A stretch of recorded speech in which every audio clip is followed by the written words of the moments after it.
Ligue Europa, Chelsea arrache le doublé.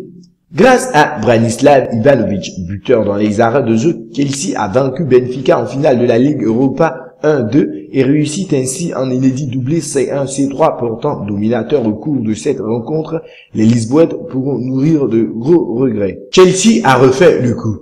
La saison passée déjà, les Blues avaient égalisé en toute fin de match lors de leur finale de la Ligue des Champions contre le Bayern Munich avant de s'imposer au tir au but, 1 tir à 1 but partout, 3 tirs à 4. Mercredi, à Amsterdam, ils ont crucifié Benfica dans le temps additionnel d'une finale de Ligue Europa globalement dominée par des Portugais en panne de réalisme en 2. Le héros se nomme Branislav Ivanovic, buteur sur corner et qui succède à Didier Drogba dans ce rôle.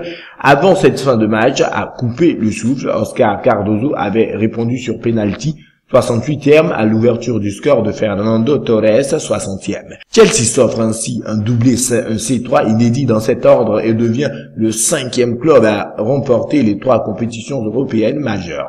De retour sur les terres de son dernier succès continental en 1962 contre le Real Madrid 5-3, Benfica s'incline pour la 7e fois consécutive dans une finale de Coupe d'Europe. Une malédiction.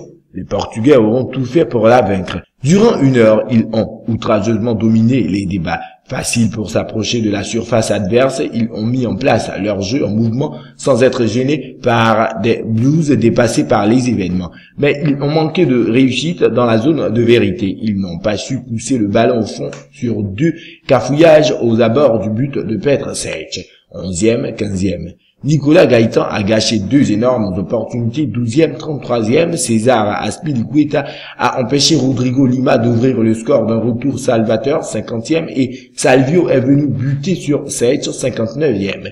Les nombreux supporters de Benfica pensaient bien tenir enfin la délivrance à la 51e minute, mais le but de Cardozo a été refusé pour une très légère position de hors-jeu. Surpassés dans tous les compartiments du jeu, les Londoniens ont plié sans rompre avant de contrer sur le modèle de ceux qui les avaient conduits au titre européen la saison dernière.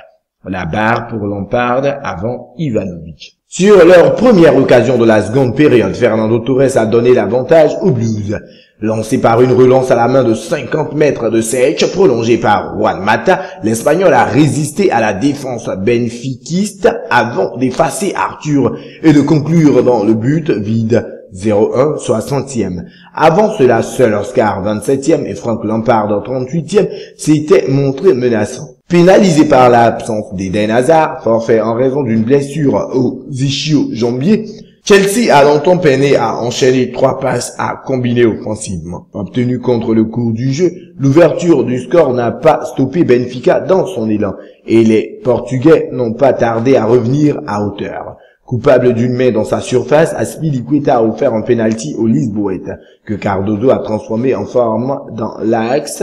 Un but partout, 68e. Les 20 dernières minutes de la rencontre ont alors été escortées d'un parfum de chaos, meilleur buteur de la Ligue Europa dans sa nouvelle formule derrière Radamel Falcao, 30 buts, Cardozo 20, a bénéficié d'une première balle de match écartée par Sech, 82e. Frank Lampard a ensuite trouvé la barre transversale d'une frappe exceptionnelle de 30 mètres, 88e. Mais c'est finalement Ivanovic qui a eu le dernier mot. Sur un corner frappé par Mata, Ivanovic a fait basculer le virage réservé aux supporters de Chelsea dans la folie 1-2, 90e plus 2. Après avoir quasiment perdu le championnat dans les arrêts de jeu contre Porto samedi dernier, Benfica a vécu un nouveau scénario cruel à l'Arena A, encore en course pour le triple. Jusqu'à cette défaite, le club souhaite désormais ramener au moins un trophée pour ne pas réaliser un 0 pointé dans cette fin de saison. Avant de diriger dimanche son dernier match avec Chelsea contre Everton, Rafael Benitez a embelli lui son bilan avec un 3e trophée européen décroché dans sa carrière de manager après la C3 en 2004 Valence et la C1 en 2005 Liverpool. Curiosité, les Blues sont détenteurs des 2 trophées européens pour encore une dizaine de jours. Un beau symbole pour un club qui aura longtemps couru après les sommets continentaux.